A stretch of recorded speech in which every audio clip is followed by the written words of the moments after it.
Moses, take your sandals off, for you stand on holy ground. He asked, who shall I say has sent me there?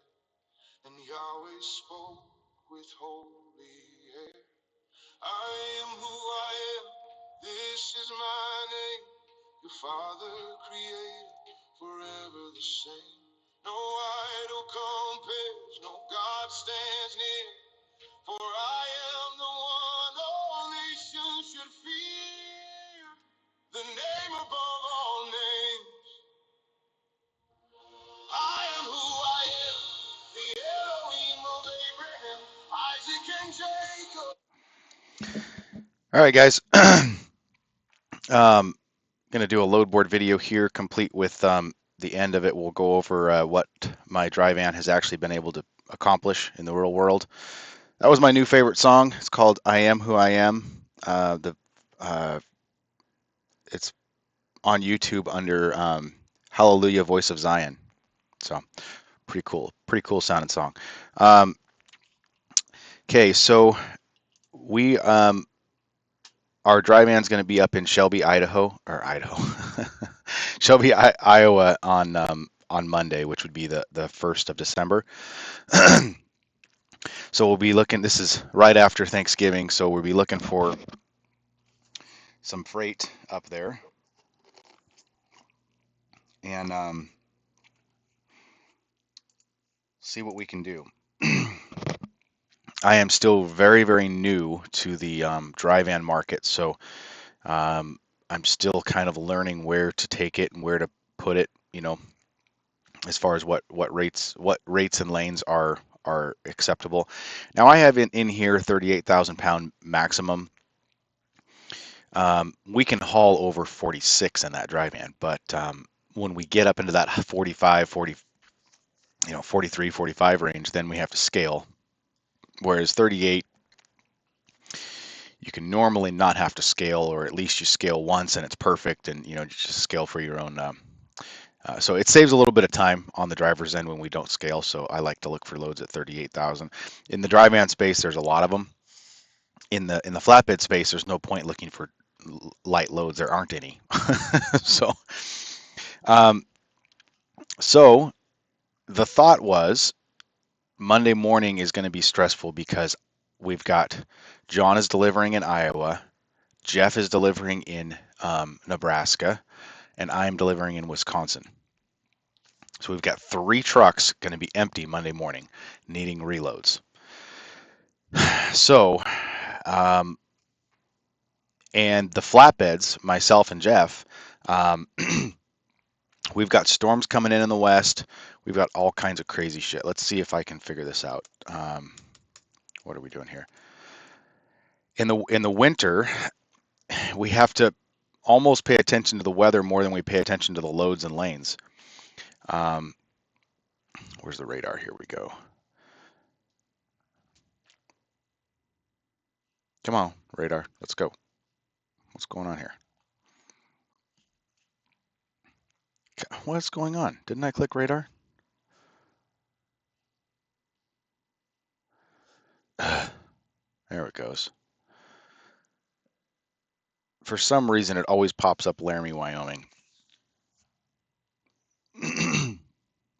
Been doing that for over a year. I paid the subscription for the premium. Well, at least I think I did. Oh, sign in. Crap. All right, let me pause this here and sign it in, and then I'll pull it out. Well, let's just do what it gives us for the non-sign in. So if we don't sign in, we don't have the 72-hour radar. That's basically all it gives us. So let's go to the what? Apparently we don't have 24-hour radar either. Great. All right, let's see what's going on in the U.S. over the next 12 hours. I think that's all we get. So Jeff's up here. He'll be leaving tomorrow, driving through a snowstorm apparently the whole way there to Nebraska. He'll be following the snowstorm to Nebraska. Fantastic. John is delivering in Iowa on the western side, so he'll be potentially dealing with the aftermath of a little bit of snow. I'll be over here in Wisconsin, southern Wisconsin by Milwaukee, so I may not have, there's going to be some lake effect stuff going on, some weird stuff. So the bottom line is we can't really look 5 days in advance, but we want to try to get Jeff down in this region down here where the weather is going to be better for tarping and everything. I'm going to want to do the same with me. I'm going to want to get me the heck out of Wisconsin and down to, one of these states down here where it's nice and warm. Um, so we'll see what happens. Either that, or I can take a long haul that goes across the snowy crap over to somewhere where it's warm over here on the coast. I have the glider with me, which has a cat in it. So this can't, California doesn't much care for caterpillars. So um, they don't approve of my choice of engine, unfortunately. So let's go back to the load board. So that's what we got going on. It's winter. It is what it is, right? We're gonna be doing stupid stuff, dispatching loads that don't make sense due to where we want to be because of weather, especially on the flatbed side. On the van side, we don't really want to drive in the crap, but as far as the freight is concerned, of course, in the dry van, there's no tarping, and if you guys don't flatbed, you don't. It's very difficult to fold up tarps in the cold. When you have ice on your winches, they don't slide along your rail, and it just makes the flatbedding job nearly impossible sometimes. You can't move your winches to strap your load down. You can't fold your tarp up. The tarps that might be on there already are frozen solid and iced to the load. So it becomes like you almost have to put it inside and warm it up before you can even get the tarps undone. And of course, no place has that and nobody understands that ships this stuff. So in the north, a lot of your flatbed stuff kind of grinds to a halt. So um, so that's what we got going on. So my point there, the reason I started all that was because it might be nice to do a somewhat of a long haul for the dry van, just to cover up a couple of days without having to rebook a load. So this one here down to Florida would make sense. Where'd the one I see that went to, maybe it's already, let's see, Washington. Can't go to Washington with that van. Let's see. Oh, here it is. Nolan. So Ocala, Florida. This one could be good because it's somewhat northern Florida, food grade trailer. We have that. It looks like they got they got 3,300 on it, but it's averaging 3570. The range is 3325 to 38. So they're down on the very low end of the range. Kind of makes sense. It's on the lower end of the weight range, but I still think we could probably get a little bit more, 34, 35 out of it. You know, right dead center of that range would be, well, the average, 35. But so that one could be good. Now, guys, if you guys don't have the Load Hunter Chrome extension, you don't see a lot of the stuff that I see. So here, when we click on this load, this broker is a broker that I'm not sure of. I don't know who he is. And when we click on it, it gives us the rating over here, green B, which is the RTS factoring rating. Anything green, they factor, no question. Anything yellow, like D, they sometimes will factor, but you need to call in and get it approved. And then, of course, red, they just don't factor because they have been known not to pay their bills. So this one would be okay. We could work with this broker according to his score here. He's got a pretty damn good score, actually, for someone I don't know. $3,700 to go down to basically Miami. The average is 3850. The range is 3,590 to 4,072, or a range of 216 a mile to 245 a mile. This one is light-ish. We could probably get that without scaling. So I don't know what the market would pay, but I mean, I think I'd want to see somewhere around 38 on this one. The problem is that far south into Florida becomes a little bit problematic. Getting back out of Florida, as everybody kind of knows, we might take something like this just because it would clear up a lot of days. That's like a 3-day run, right? 1,600 miles. It'd be basically a 3-day run with delivering the 4th day. So we might not deliver this until basically Thursday morning, and then cover up all day Thursday, deadheading out to Savannah, and then pick up freight out of Savannah. That could work, but when we deadhead out that far, it brings our rate down. Now, the other thing that comes up with this load board extension is this number over here, this 210. This is the rate per mile. That includes the 103 mile deadhead. See over here, 208 with 100 and now it's kind of weird because this calculator here uses a different mapping system than the calculator that runs on the front end. So whatever DAT uses to calculate miles is saying 1662. Whatever this load board extension is using to calculate miles is saying 1682. And it's saying DAT is saying 103 mile deadhead, and the Chrome extension is saying, what happened? It just changed. Wasn't it 101 a second ago? What the hell? Anyway, that gives us 208 a mile. So if we take the deadhead out, it's 220 a mile. That's what they've got it posted at, right? That's posted rate is 220 a mile. But once we deadhead to it, we're down at 208 a mile, and then it's going to Florida. So this may not be a very good load. It would be a good load just because it'd be lots of dollars in the bank account, and it would clear up the driver's schedule for 3+ days. But I think I might prefer this Ocala because it's actually better per mile. Where'd it go? And we're much less far into Florida, so it'd be much easier to come out up to Georgia, up to Alabama, much easier to deadhead out to get to the good freight. So that would be probably preferable. Plus, we've worked with these guys before. They're technically not as good a rating as these guys, but I've never heard of these guys before, so we'd have to do a carrier packet. So I might choose that one if I had to choose right now. Reno would be interesting. The problem is that Wyoming, Montana, all those states are going to be screwed up with weather. Sending a van driver over there right now is probably not good to go.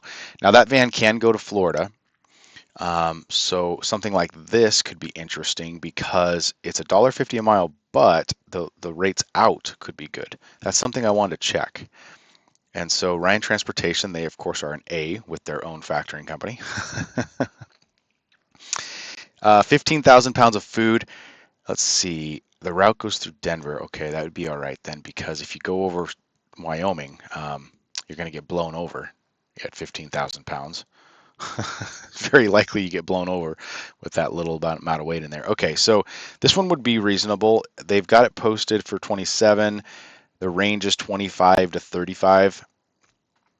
We probably have some negotiating power on this one. Although what I've noticed with Ryan Transportation, they tend not to budge much at all on their. It's kind of like the bigger. I don't know, the bigger companies tend not to budge. TQL is one of those companies that is a big company, but they seem to be pretty flexible with their price. Maybe it's just because they list it low to begin with, and so they have some negotiating power there. But Ryan Transportation, especially on their own load board, if you go to their own load board, the RTS load board, and try to offer a price that is just they just counteroffer you at the same way they had it listed at. So anyway, that might be a good one. Let's go look, guys. That's basically going into Los Angeles, right? Oh, where is this? Long Beach. Yikes. The driver would not appreciate that load as far as the city driving. Um, let's go ahead and just copy and paste that exact city in there. Let's see what's going on in California. We're going to go ahead and keep it on Monday because we don't want to pick up crazy stuff going on right after the holiday. Um,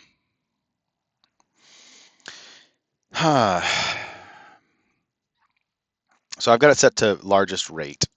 So it picks up the highest rate. So this one's interesting. That one would be a nice load. 230 a mile with the 16-mile deadhead all the way across the country.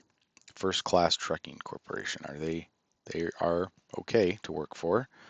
Hazmat endorsement. Okay, we don't have that. Wait a minute. Hazmat endorsement, non-hazardous load. The driver would need to have a hazmat endorsement, but the company wouldn't need to have hazmat authority, I think is what that means. General goods. That's interesting. Virginia, that's TQL. I still have it posted. Let's California, guys. I was going to take that weight away, but it's California. Hauling really heavy loads in California become really problematic because of their axle ratio or their axle rule. One pick, two drops, 2,700 miles. So it doesn't add much more miles. It's 236 a mile, according to that calculator. That could be a good load. So we got some pretty big mileage loads out of California. That could be good because we could get our van driver into California before the end of the week and then load Thursday or Friday out of California with a big long haul, and really clear up a lot of miles without a lot of paperwork in the office. That would be really nice. A little less stressful on me because we're going to be probably taking the flatbeds down south. When we go down south with the flatbeds, we're booking a load pretty much every single day, just one after another, and it keeps me really, really busy. And I've got a tarp and strap and drive, along with booking a load every day for Jeff and I. And then occasionally, if we're doing long hauls with the van, we got to book a load for the van. Let's just put in. Now, I like truck stop or not truck. I like DAT load board.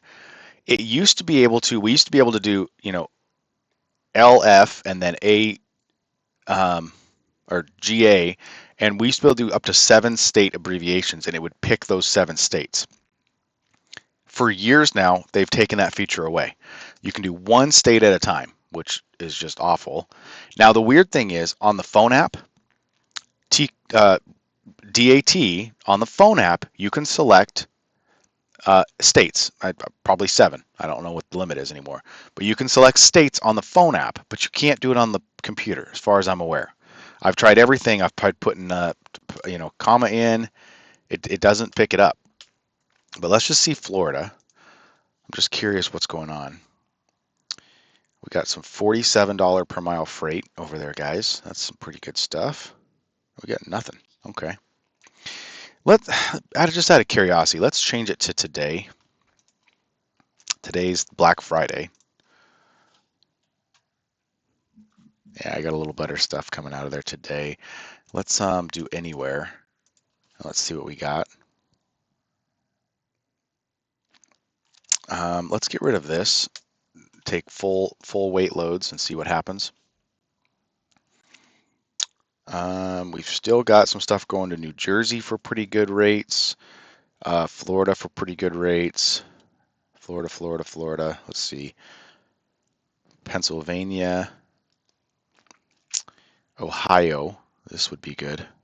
25,000 pounds. I think I'd prefer this one. Or Georgia. Georgia would be nice because the weather'd be better. We can't ever rely on Ohio can get, mostly it's pretty good weather, but it can get a little cold. Let's see. Yeah, we got some pretty good options going to California, guys. That would be interesting. Let's leave that alone. We'll go back over to this tab. This is also a van tab that I have set up. This was from before. Let's put in Shelby, Iowa. Get rid of that. And we're gonna go ahead and look from today to Monday. Let's put in California. And now I'm kind of curious.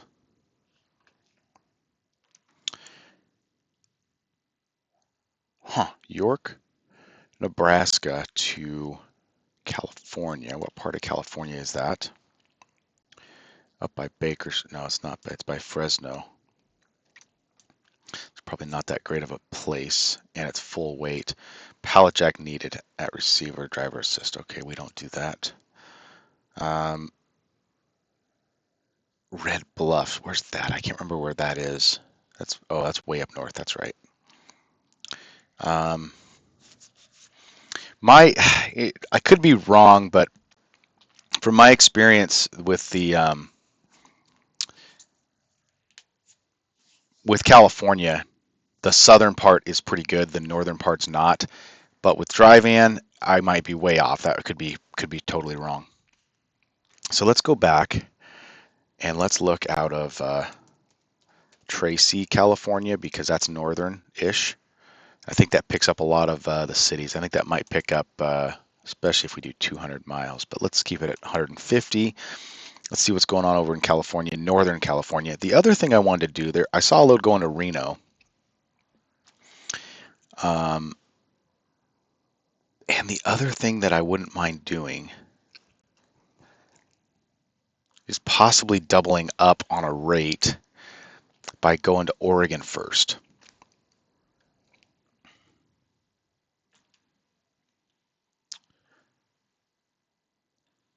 Let's see.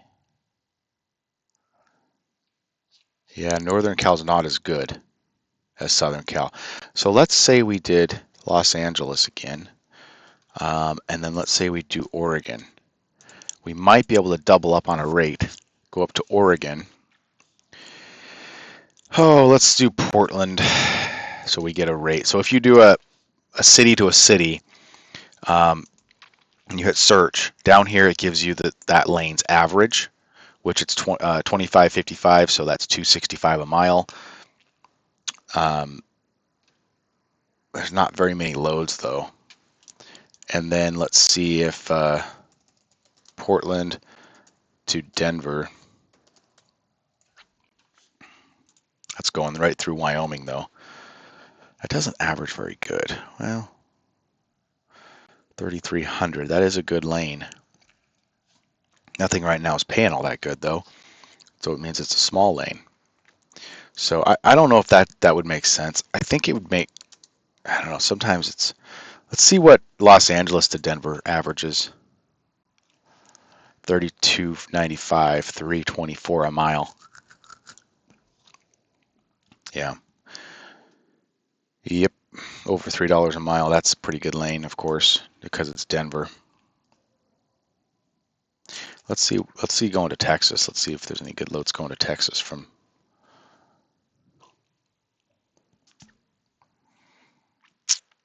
Irving, Texas. Where's that at? I don't remember. Kind of by Dallas. Yeah. Okay. Team driver needed. Uh-oh. That's all team. Okay. Landstar, Far Texas. There's some okay stuff. If we go to Texas, that would be keeping the truck south. If the weather's all bad, if we need to keep the truck south, run to Texas. Probably be better for us just to run to, let's see what Louisiana holds. Nothing. Okay. What about Georgia? Georgia's got some decent stuff. What about the Carolinas? Let's do South Carolina. Wow.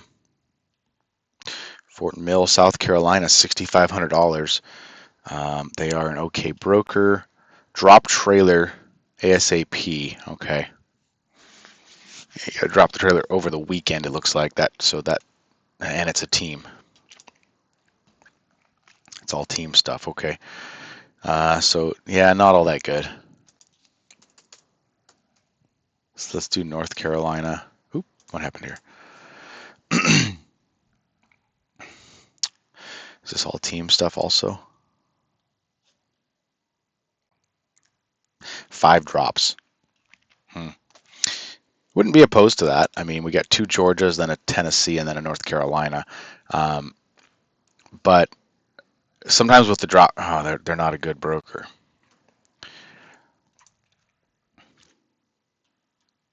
Here's some TQL stuff for $1.99 a mile. So I don't know if we take a load all the way to California for $1.50, $1.60. It'd be nice to get 240 or 230 back to try to keep that rate up because we've got to make up for a 50 cent per mile loss on the way there. That's what I always look at. So I don't know if California would be the right move, guys. Let's go back to Shelby, Iowa. Let's keep that in there. North Carolina. Only 2 loads going to North Carolina. Then we have to go, so let's do South Carolina. Nothing. Wow. Georgia.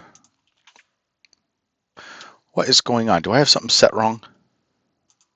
Yes, I do.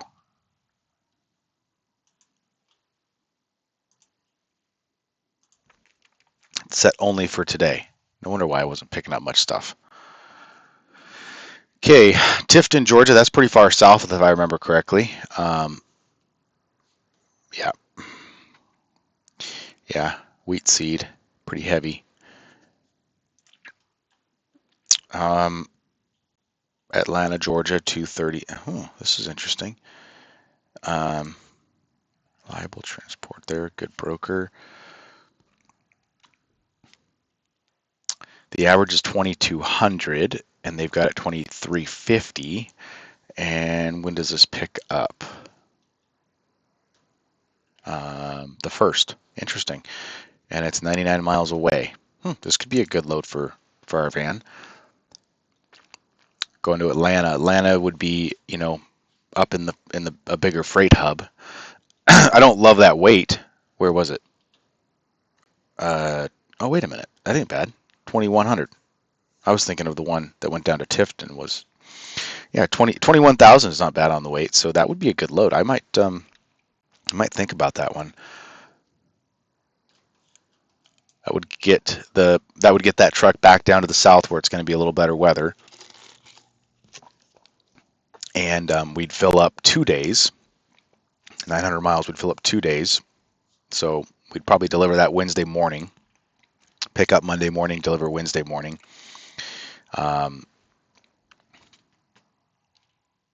So that could be a good load.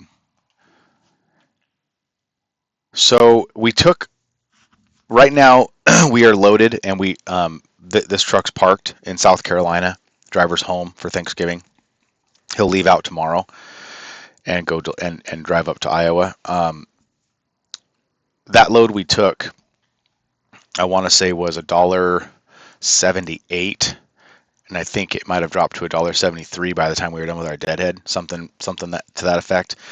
And it loaded out of South Carolina.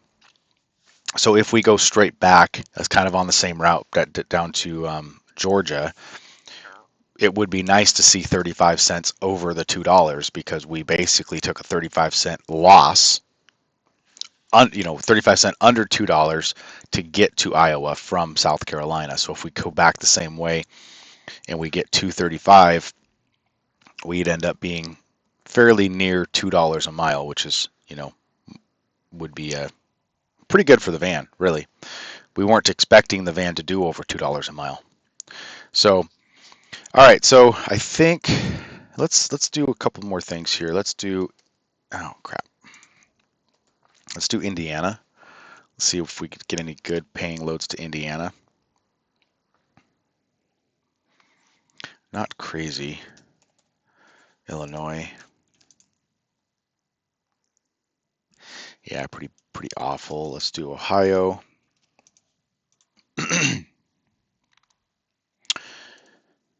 Let's do Kentucky. Oops.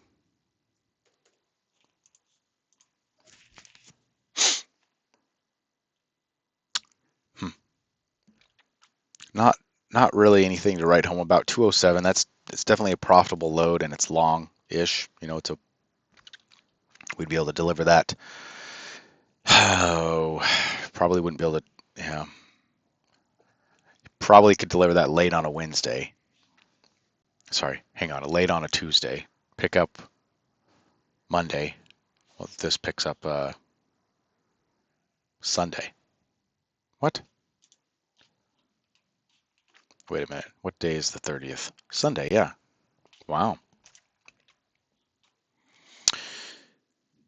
Um, so let's see. Let's do Tennessee. I'm trying to find if we can find any good lanes. Not really. Everything's going to be pretty much $2 a mile. Let's do Mississippi. 225. All right, Pennsylvania. I don't like to go to Pennsylvania, but a little better paying loads. Let's do Virginia. Not really a whole lot. We already did Florida, didn't we? Wildwood, Florida, 254. That's better just because we have less deadhead. Remember that number figures in my deadhead too. So this is a good broker. I've worked with them a decent amount. We just did a load last week for them, I think. And Wildwood's not crazy far into Florida. Drop trailer. No, thank you. All right. So that gives us an idea what's going on in the freight market, guys. In the van market, we're coming off the Thanksgiving holiday, so probably every broker's all jumbled up. They don't know what people got to ship. That's been my experience. So I'm going to scoot over to the numbers video. So this is our hitch for the dry van. This is the first full dry van hitch that we did. Um, I ended this on the road rather than ending it at home because the driver's loaded home. So this is what we did from about 13 days. This was starting on the 14th. And we picked up a load that was the driver's first load in the new truck. And I booked a load that was like 700 miles, picking up on a Friday, delivering on a Monday. So it was definitely not something that filled up the driver's time, but I wanted something very, very easy to where our main focus was just getting used to the system, getting used to the driver, getting used to the truck and trailer, getting used to how we do things. And so this was a little bit, how do we say? And then so the next week we did a fairly good schedule as far as got the driver a decent amount of miles. We did pretty decent. So total, we spent $2,238 on fuel. This was a purchase that the driver got the cards confused and used our company credit card instead of the fuel card to purchase fuel, which he didn't get a discount for then.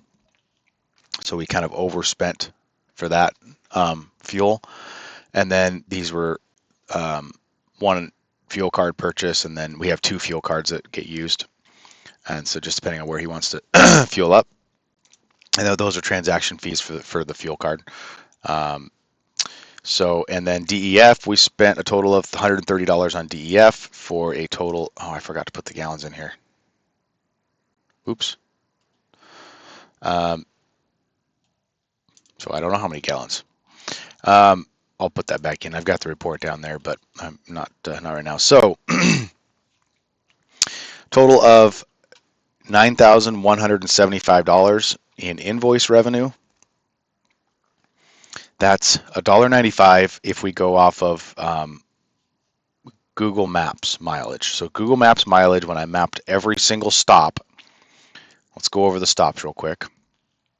Home to pick up in South Carolina, then to Ohio, then pick up in Ohio, then Hattiesburg, Mississippi, then pick up in, this was Baton Rouge basically, um, and then go up to Iowa with it, and then pick up in Iowa, deliver to Texas, pick up in Texas, deliver to Georgia, and then we ended the hitch in Georgia before we deadheaded over and picked up the load that he's on now. So the load that he's on now will start the next hitch, including the deadhead to that load will be on that next hitch. So if we go off of the Google Map miles, when we put in all these destinations, it comes out to 4702 for a total miles. When we put in the actual odometers miles, it comes out to 159 miles over the Google Map miles. The reason I did that is that a lot of people, they don't really realize how many more miles we drive when we look at odometer. So this is something that a lot of companies have realized, and they pay their drivers off of PC Miler is the program that they typically use. Large companies will use PC Miler for their mapping. The reason is PC Miler has a feature to allow you to calculate all your IFTA miles, and it is an approved IFTA mile calculator, meaning if you get audited and you use PC Milers to calculate your mileage for your IFTA taxes, it is an approved mapping feature, and you won't get fined. They also use that to calculate driver pay. Well, PC Miler actually cuts off more miles than Google Maps does, depending on how they structure it.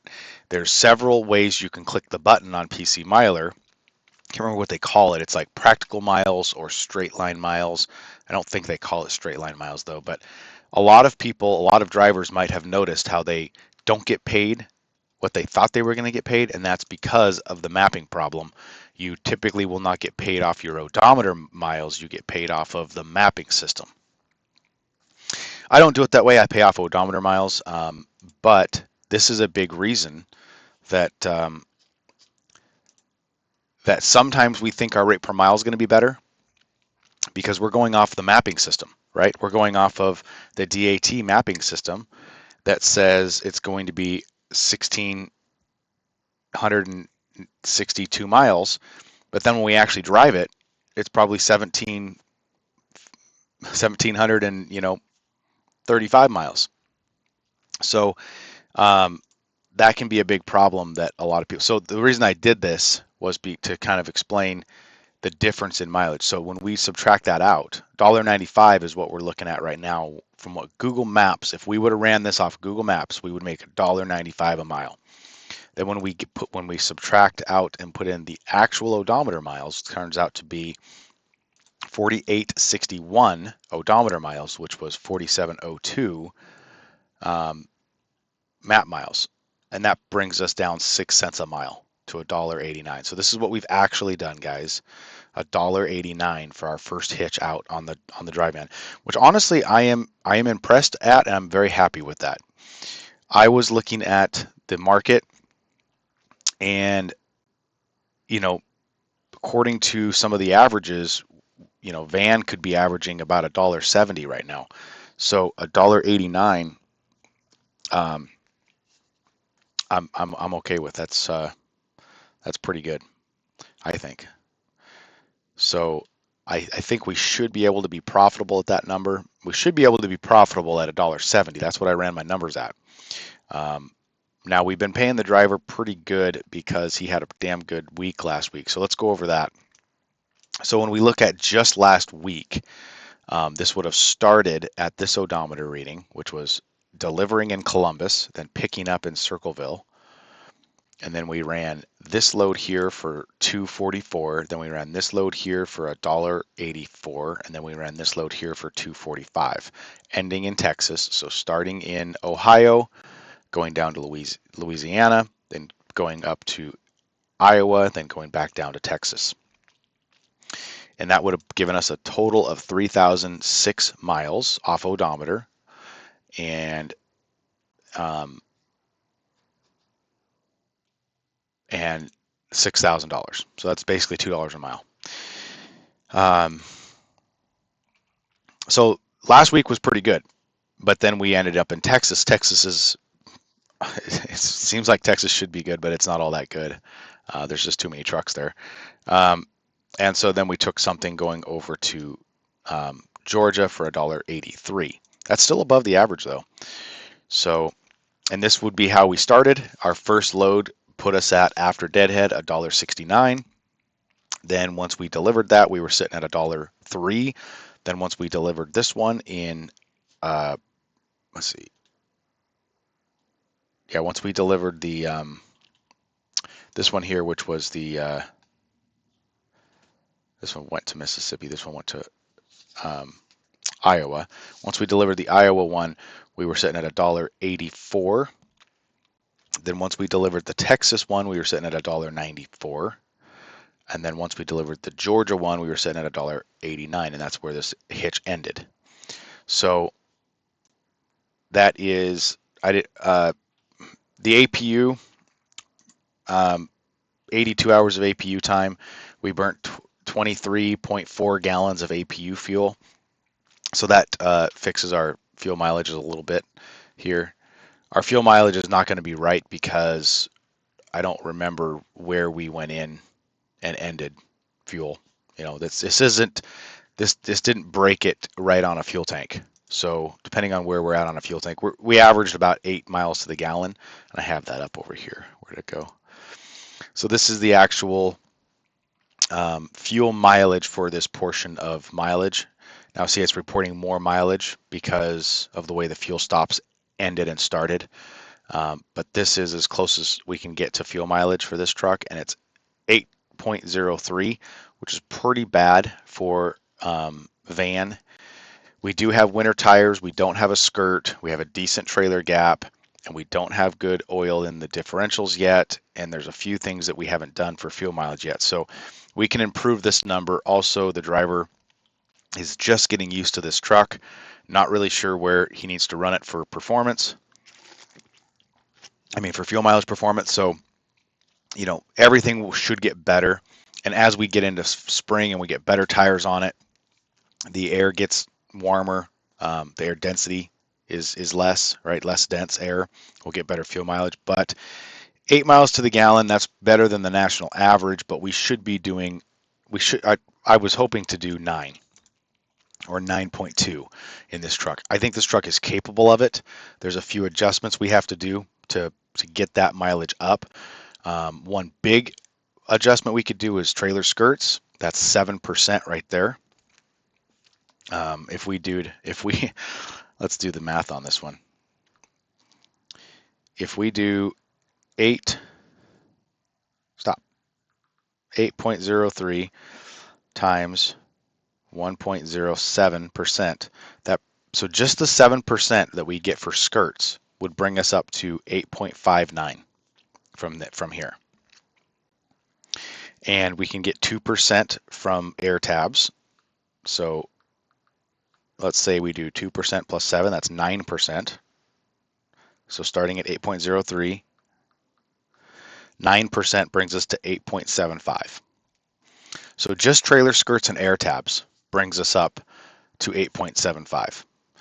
And then we'll get another about 3% for differential oil that I have to put in there. And then we'll get another maybe 2% if we do wheel covers on truck and trailer. I think it's like 2.3%.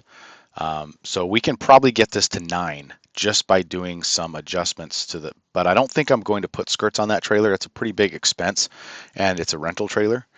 So we probably won't do that. But anyway, that's what the hitch is looking like, guys. That's what the market's able to pay us. This is regular old spot market freight. Working for all the brokers. We do have pretty good relationships with a lot of brokers. We also have a really long authority, great safety record, and good quality insurance that almost every broker can work with. We get, I think I might have had one broker in the last 3 years that said they couldn't work for us, and he didn't even explain why. Um, I think it was insurance, um, but I don't remember what it was. I think they needed some extra thing on our insurance that we didn't have, which is weird because we have a lot. Being a flatbed company, we have to have a lot. We have 250 cargo. We've got extra $1 million extra liability coverage for on-site stuff, non-trucking, which a lot of shippers require. So I did that broker was just kind of dumb. I don't know. But yeah, most of the time we can work for every single broker. What we do is we don't work for brokers that don't have good credit. So we take our, like over here when we look at the load board, how many buttons did we click on here that said that the broker wasn't good? Blue Grace, they're good. Yeah. Uh, so let's see, this one may not be good. No, they're good. So the only thing we do is if the broker doesn't have good credit, then we won't work with them. But we almost never get it the other way around where brokers won't work with us. That's because our safety score is amazing. We have great insurance. We have a long history of MC. We don't have any freight guards, and so that kind of makes it good for spot market. Um, but again, guys, this is nothing special. This isn't contract freight. This is just regular old load board freight. $1.89 a mile. So can you guys make it at $1.89 a mile in the dry van space? I hope so, because I'm trying to do it with the driver, right? And during this week, I didn't talk about this, but during this week, we paid the driver 70 cents per mile. Now, we don't pay by the mile necessarily. We pay by the hour, um, for driver's time. But when we calculated that by the miles he drove, it was 70 cents a mile. So it was, let's see, 3,006 times 70 cents. Yeah, we paid him 21.04, according to that. I think it was a little different because yeah, it wasn't. I think he drove a little more miles than this. I think we paid him like over 2,200 that week. Um, just because the way his week ends, it doesn't necessarily end and start exactly here. Um, as far as when, because he drove some of this on Sunday, and our week goes from Monday to Sunday. So anyway, uh, yeah, I think he did like 3,100 miles on the week, and I think his pay was before taxes, of course, was like $2,200. That was a damn good week. He did good this week. Um, so I don't expect we'll be paying him 70 cents a mile every week, but last week it was. So um, I hope that an owner operator could be profitable at $1.89. One other thing it'd be fun to do. Let's go through a budget sheet. Let's see what we could do. Let me find my budget sheet here. And van. We'll go over a quick budget. This is kind of a fun thing to do. Um, Setting all of the things from last week. Let's say we get 8 miles to the gallon. That was pretty much exactly what we had for fuel, wasn't it? Let's see. 347. Wow. Huh. 345 for fuel. Even with purchasing fuel with no discount that one time, of course, it wasn't much of it. Let's see. So let's put the driver pay at 70 cents.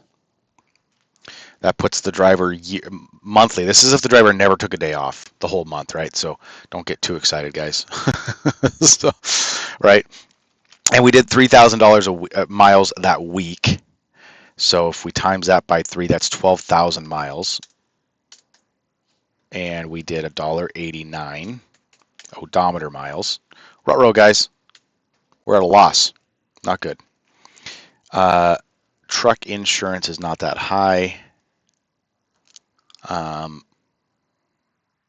think it's like $925 a month for truck and trailer. Trailer payment, we're renting the trailer. That is not totally accurate because we do pay $14.30, but the loan is for a truck and trailer, both one of my flatbeds. So let's take it down to $750 for the truck. Um, driver payroll, that is based on 15%. That's cool. Um, okay. Everything else is pretty good. This would be budgeting for $1,000 for every 12,000 miles for breakdowns. So that's budgeting $1,000 for breakdowns. Look at where we at, guys. Oh, wait a minute. So this would be, better get rid of this. So that would be with a lease fee. I have my authority, so I of course don't have a lease fee. So that makes it quite a bit better. So according to this, if we can keep everything this way, and if we budget exactly $1,000 for every month operating, and he does the 12,000 miles a month, again, this is hypothetically, exactly, never takes a day off, right? So not exactly realistic here, but as far as the mileage of that 1 week, we can say it's pretty realistic. So, or actually, wait a minute, that 1 week. I got this kind of a little confused here because I'm going off of 1 week, which was 3,000 miles, but then I didn't use the $2 a mile that week.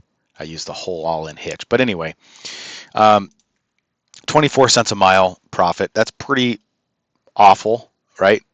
Because we can be way off on this number, the breakdown costs, but we won't be paying the driver this much every week. That was a unusually good week for him. So it's probably going to settle in more around 65 cents a mile. So, yeah, I think you can be profitable, guys. Now, let's say you were an owner operator, leased to my company, paying a 10% lease fee, and then we're not going to pay the driver anything because you would be the driver, right? Let's say you have the similar payments that I do.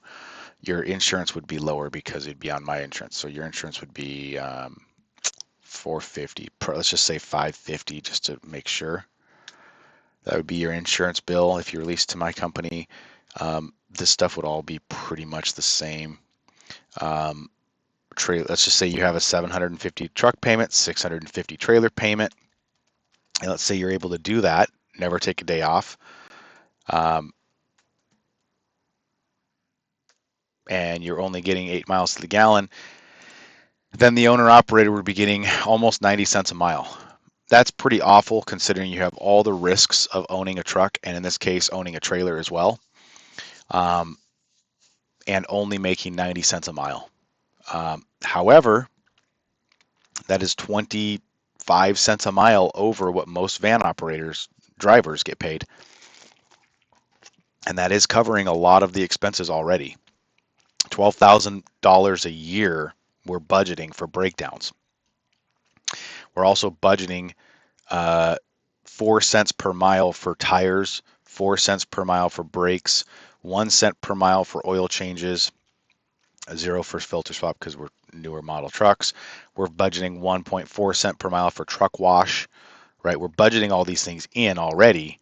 So, if you don't have $12,000 per year in breakdowns, then this would get, let's just say that's 0.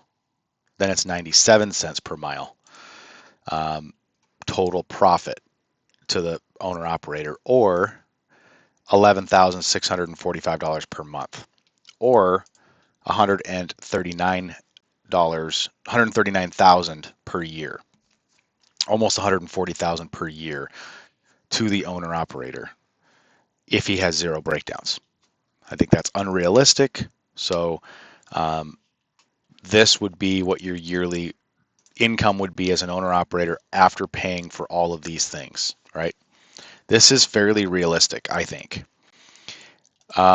This might not be realistic because 12,000 miles a month, that's long hauls. That's not going to be short stuff. So we might be down into the $1.80, maybe even $1.75. Let's see what that would put us at. $1.75 a mile at 12,000 miles a month. That would be very, very full-time driver, right?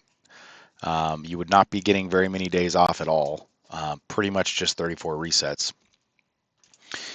But $110,000 for the owner operator, paying a 10% lease fee, and all of these costs figured into the equation. That's pretty awful because there's some driver jobs where you can do that. Like Walmart, for example, fuel hauling, possibly any of the kind of more specialized type of trucking driver jobs, you can probably do 110,000 miles. Now, the difference is as an owner operator, you get to pick and choose what you do. You get to pick and choose where you go. You get to pick and choose what mattress you put in your truck, or what driver seat you put in your truck, right? You get to have a little more flexibility and a little more luxury on the road because you get to choose some things. You get to choose when you take those few days off instead of being told you're not going to take that vacation because someone else already has it in and the customer has to have you working. So there are some advantages, and this would be just straight spot market, right? Where you get to pick and choose where you go. So I don't know. I think there could be some advantages here. Some people might choose to do the 110 as an owner operator, have the flexibility to do what they want to do, also have the chance of not spending $1,000 a month on breakdowns if their truck and trailer are, you know, good to go. You may not spend that. Let's say it's 500, half of that. Now all of a sudden it's 116,000. So, and you also have the chance of getting much better rate. Let's say you do $2 a mile. Now all of a sudden you're at $150,000, at the end of the year. So again, I don't know. You can, I don't know. You guys comment, answer the question. Can you make it with these numbers today with as an owner operator leased to a company with a lease fee? This is only a 10% lease fee. A lot of lease fees are 15 or 20%. For that 15 or 20%, they probably are offering some sort of contract, freight, where you might be hauling more or less contract freight, where you might be hauling for a higher rate. So the idea is you're paying a 20% lease fee, but you're also possibly getting a higher rate per mile to kind of cover that bigger lease fee. Most lease fees that are 10% would be, kind of considering just spot market stuff. So guys, comment, let me know what you guys think. All the stuff we talked about, I know it's getting kind of long, but all the stuff we talked about, let me know what you think. Does it all make sense to you guys? Is what we're doing in the van market, is it good right now? Is it pretty awful right now? What do you guys think? Let me know in the comments.